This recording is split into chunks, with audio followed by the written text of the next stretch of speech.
Сіздер байқаған шығарсыздар, мен көбінесе қазір контентті көбінесе қазақша жүргізем. Оған өзі бір себебі бар. Өйткені мен көп видео, стористарды, шорт роликтерді көп әлеуметтік жерлерге саламын. Сол ютубқа да салып отырамын. Бір рет қазақша салған кезде, сол кезде бір шовинист па әлде енді надан адам деп санаймын ондайды. Африканша тілді түсінбеймін деп орысша жазып жіберіпті менің парақшама. Мен әрине жауап берген жоқпын, өйткені ондай надан адамдармен диванный критиктермен отырып алып бетке бет айта алмайтын адамдармен жанжалға түсіп керек емес, бетке айта алмайтын адамдармен. Сол үшін де мен содан кейін осылай шештім, тек қана қазақша жүргізем деп. Кімге ұнамайды парақшамнан кетіп қалуға, кете берсін.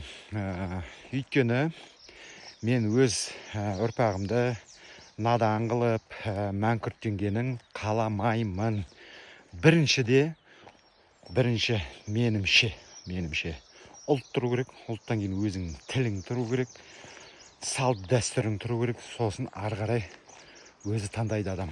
Әркімнің өз таңдауы болу керек.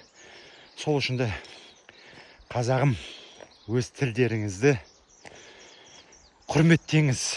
Өзге тілді білмеңіз деп айтпаймын, біліңіз. Орысша да біліңіз, ағылшынша да біліңіз.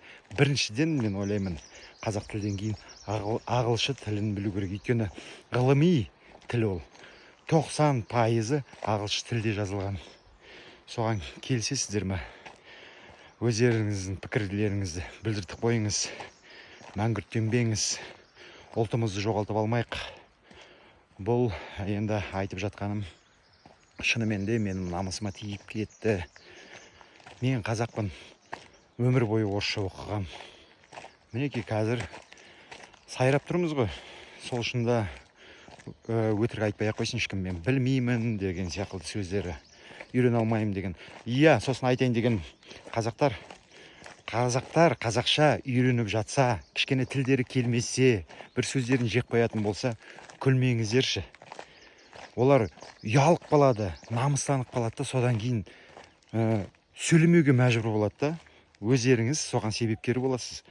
Ал басқа өзге ұлт қазақша сөйлесе, сразу айтасыздар, ойбай, мынаны қараңызшы, керемет, басқа ұлттан өзі қазақша сөйлеп жатыр, тілі келмесе деп.